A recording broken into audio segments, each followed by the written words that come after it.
bisa dilihat dari panjang luas lahan rumahnya juga sih lur.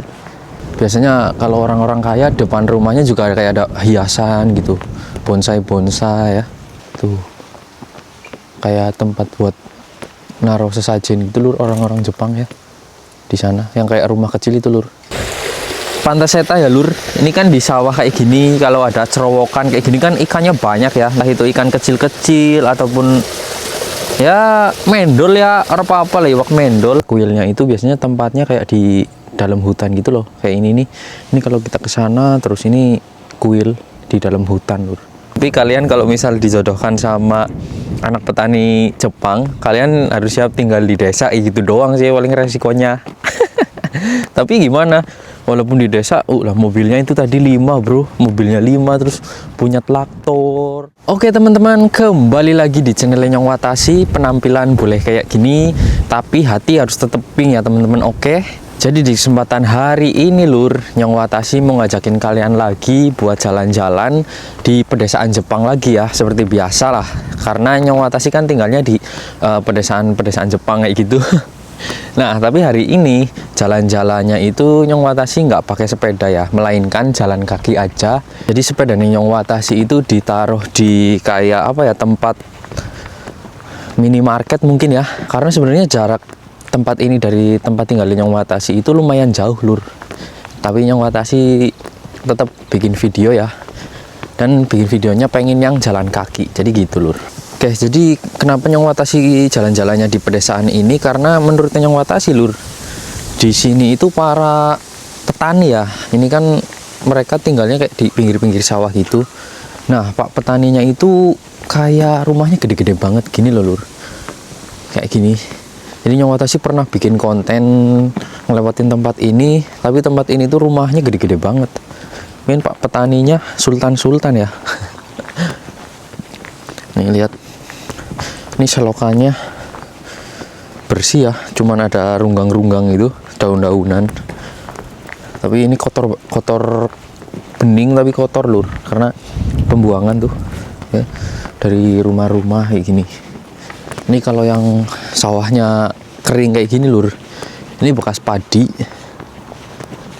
bekas tanaman padi nih yang kayak gini ya, bekas padi. Tapi ya kalau yang hijau gini, ini adalah tanaman gandum. Ini tanaman gandum nih, mereka nanam gandum luas banget ya.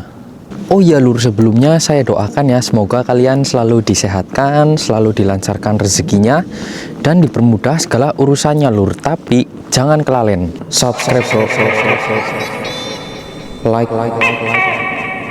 komen, tonton sampai akhir.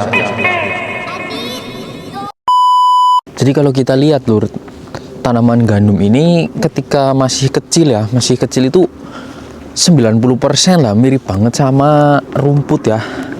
Rumput lapangan itu mirip banget lur. Nyong Watashi juga pas pertama ya, paman baik petani yang nanam gandum di dekat tempat kerja Nyong Watashi itu, dia kan nanam gandumnya nggak pakai garis ya, jadi cuman kayak disebar doang pakai mesin kayak gitu. Tak kirain dia itu nanam rumput buat kayak ternak ya. Ternyata setelah berapa bulan Nyong Watashi baru paham ternyata itu tuh tanaman gandum. Karena pas masih kecil kayak gini nih, ini mirip banget sama rumput nih. Jadi tanaman yang hijau ketika musim dingin cuman kayak gini lur, tanaman gandum. Sama sayur-sayur kayak brokoli juga bisa sih, itu tetap hijau ketika musim dingin. Kalau padi dia bakal mengering ya, dan tanaman-tanaman apa ya, kayak anggur juga dia bakal kering. Lihat, ini juga pagar-pagar rumah kayak gini lur, ini biasanya yang punya itu sultan ya, maksudnya orang kaya gitu, kayak juragan ibaratnya gitu. Soalnya luas banget nih pagarnya dari sana. Kita lihat di sini paling bagian belakangnya mungkin ini kayak tempat buat nyimpan alat-alat pertanian ya. Nah, ini lihat. Tuh di sana juga kayak ada hos putih kan. Itu biasanya buat nyimpan alat pertanian lur. Karena hos putih itu nggak terkena cahaya matahari ya di dalamnya. Nih, rumah-rumah di sini kominka gitu lah lur, rumah tradisional. Ini halamannya bagus banget ya, dipakai bunga gitu, tanamin bunga. Nih, ini kita ke kanan dulu lah ya. Ini bagus banget kan. Jadi di Jepang walaupun rumahnya pakai kayu itu bertahan ratusan tahun loh lur. Jadi mereka kayunya itu kuat banget ya, tahan lapuk. Terus biasanya kalau untuk kayu bagian luar lur, kayu rumah bagian luar itu biasanya ada yang kayunya dibakar dulu. Teknik kayak biar supaya temboknya itu ada berwarna hitam gitu ya, itu dibakar dulu biar tahan lama ya. Bersih banget ya lur, bersihnya luar biasa. Nih, ini pintu gerbangnya nih ikonik nih ya. Kalau ngelihat bangunan-bangunan kayak gini sih mirip-mirip di Bali ya. Tapi kalau di Bali kan bagian depannya biasanya ada kayak apa ya, bagian depannya itu kayak ada tempat buat ibadahnya kan orang-orang Bali. Ini pohonnya kalau ini dipotongin lur, ganggu jalan soalnya. Oke, ternyata ini di pedesaan juga ada apartemen ya. Ini biasanya buat disewakan. Tapi ini kayaknya belum ada yang nyewa ini bagian bawahnya. Soalnya masih kayak kosong gitu loh lur. Nah, ini rumah-rumah di sini rumah tradisional semua lur, rumah khas Jepang ya. Yang menurut Yang Watashi daripada rumah modern, lebih baik rumah yang kayak gini loh, rumah tradisionalnya. Soalnya dia kayak setiap ruangannya itu ditempatin loh lur. Walaupun di bagian atasnya kayak segitiganya kayak gini nih, itu biasanya ada ruangannya juga. Kayak tiny home gitulah. Kalau yang modernnya kayak gini, modernnya mah lebih mirip ke tiny home ya.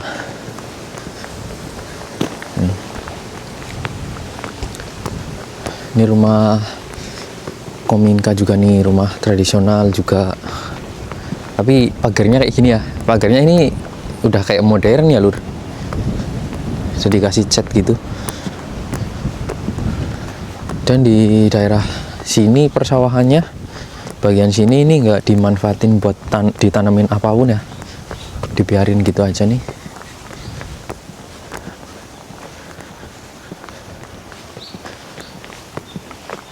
Tapi tadi selama kita jalan-jalan di sini belum nemu rumah kosong ya lur. Ini sih bukan rumah kosong, ini gudang sih, gudang penyimpanan. Ini lur, ini contoh gudang penyimpanan barang para petani Jepang ya. Ini punya perorangan biasanya kayak gini. Ini lengkap banget loh, biasanya ada yang nyimpen traktor kayak gitu. Karena pokoknya ya, petani di sini tuh fasilitas pertaniannya lengkap banget. Terus mereka kalau yang orang kayanya itu biasanya punya peralatan untuk membajak, untuk panen padi mungkin. Itu mereka punya sendiri ya. Tapi ada juga yang alatnya itu nyewa lur. Kayak untuk selokan ya. Ini bagus banget lur. Seperti biasa lah ya, ketika kita ngelihat kayak irigasi ataupun selokan di persawahan pasti dipagar kayak gini ya, dikasih pondasi gini. Ini menurut Yang Watashi hampir semua sih kayak gini, selokan maupun irigasi ya lur. Itu pakai dana itu ya, dana pajak lur biasanya. Yang bikin itu pemerintah, bukan para petaninya bikin sendiri, itu enggak. Ini juga nih tempat kayak gini, kalau misal ada rumah satu di pelosok aja ya, walaupun jalannya jauh itu bakal diaspal yang halus banget lur. Pokoknya nggak ada akses ke rumah warga atau ke tempat tinggal seseorang, itu jalannya rusak kayak gitu.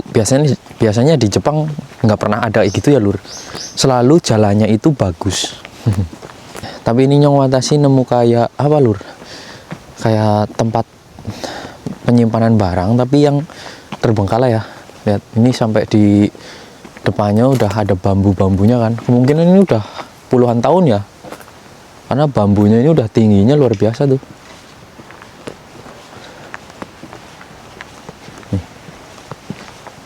Tuh kayak tempat buat naruh sesajen gitu lur, orang-orang Jepang ya di sana, yang kayak rumah kecil itu lur. Ini dulunya kayaknya rumah sih, soalnya ada pintu masuknya nih ya, pintu gerbang. Sekarang kosong tuh, ngeri ya lur.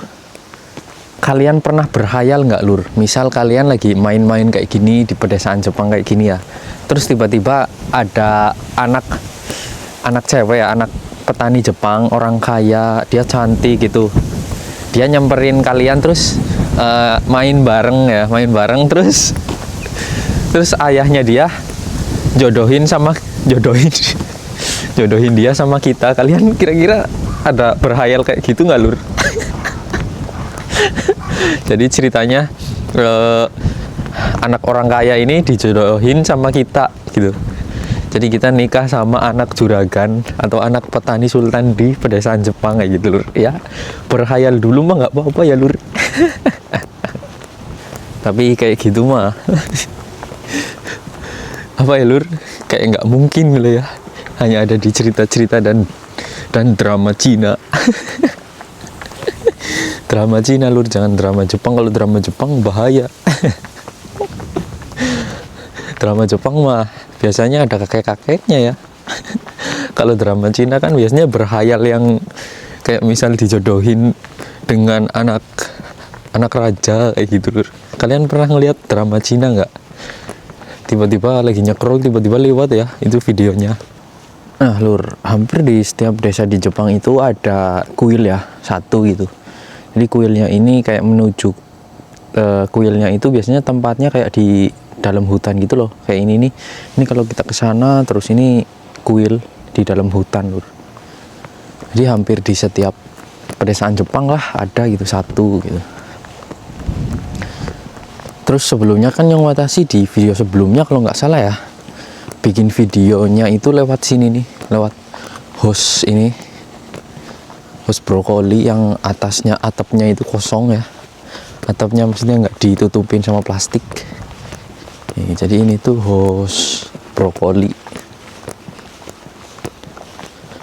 Tapi sayang banget nggak sih kalau hostnya kayak gini, nggak dibetulin, nggak dipasangin plastik ya. Tapi dia cuman ditanemin ini sih, brokoli sama apa ya itu ya, kol deh kalau nggak salah, kalau nggak lobak sawi kayaknya tuh.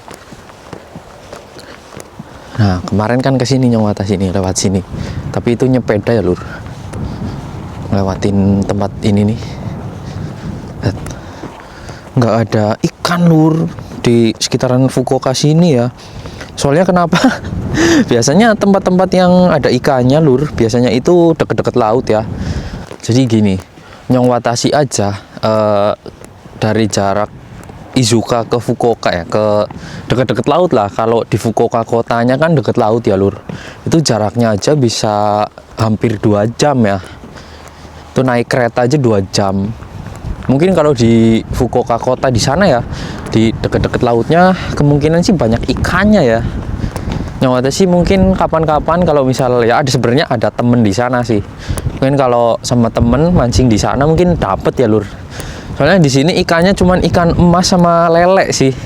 Kalau ikan kali yang pernah Nyawata sih lihat ada ikan lele sama ikan emas gitu doang.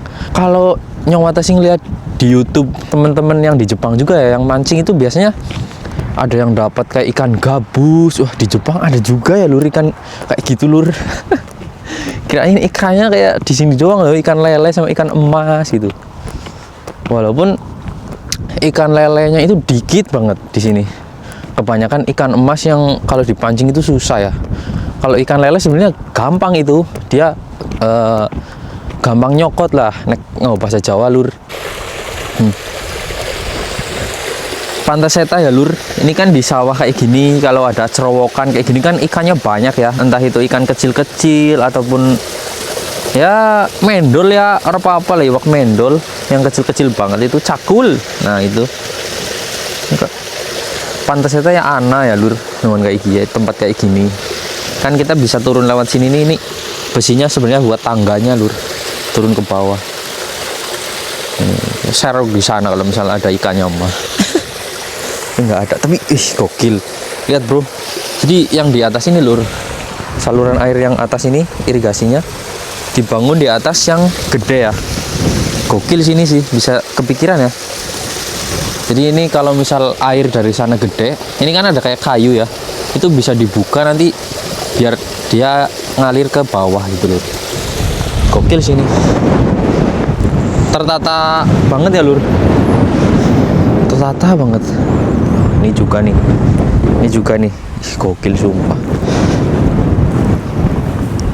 Dipikirin banget lur kalau di Jepang lur, apa-apa yang bersangkutan dengan pertanian gitu.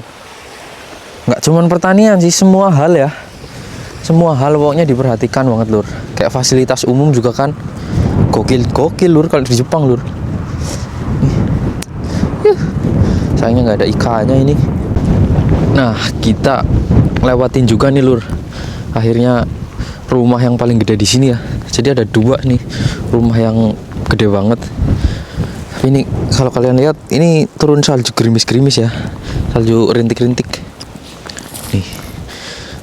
Ini kalau bisa di zoom mah mobilnya banyak banget lur di dalam lur. Pintu gerbangnya aja gokil itu lur. Nah, ada papan namanya juga biasanya nih orang-orang Jepang. Ini sih gokil banget sih, sultan banget ini, yakin asli. Ya, gede banget lur. Tuh dari sana sampai sini rumahnya ya. Yang gentengnya orange juga tuh, gentengnya orange juga panjang banget rumahnya.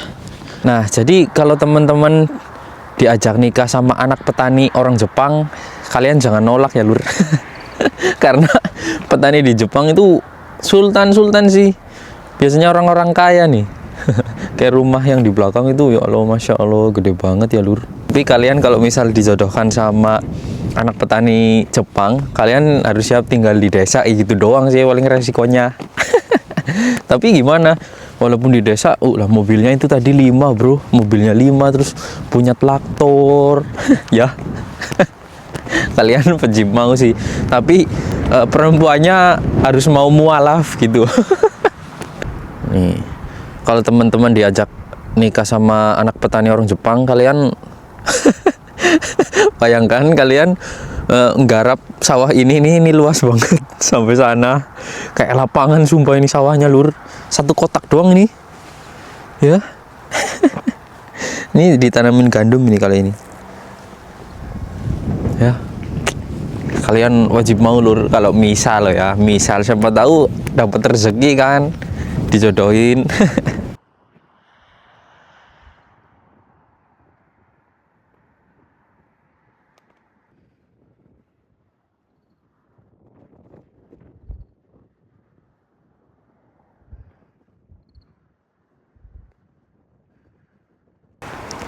Nah, kita ngelewatin rumah petani kaya di Jepang ya, yang gentengnya orange tadi ini. Lihat, ini bisa dilihat dari panjang luas lahan rumahnya juga sih lur. Ya, biasanya kalau orang-orang kaya depan rumahnya juga kayak ada hiasan gitu, bonsai ya. Masya Allah, ini lur, lihat lur, batu-batu gitu. Pagernya juga nih kayak benteng Takeshi bro. Ini juga nih, ya Allah, ini kayunya juga mahalnya luar biasa loh lur, bukan main ya. Nih, lihat, gokil bro.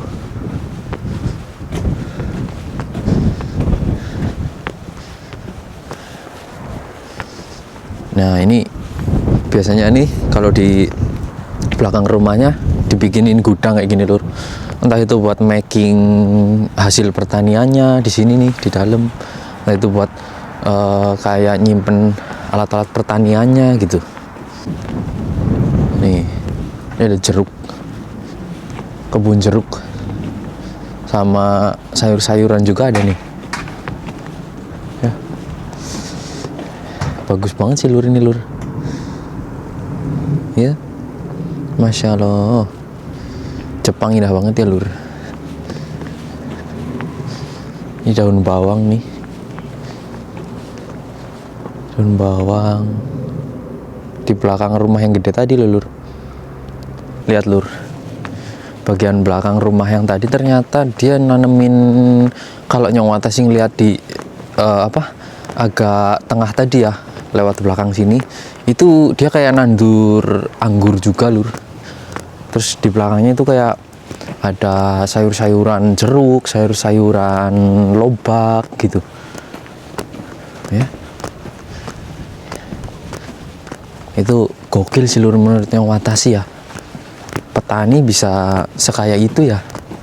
Karena kenapa petani di sini bisa kaya? Karena nggak ada tengkulak sih. Hasil pertaniannya itu disetorin langsung di koperasi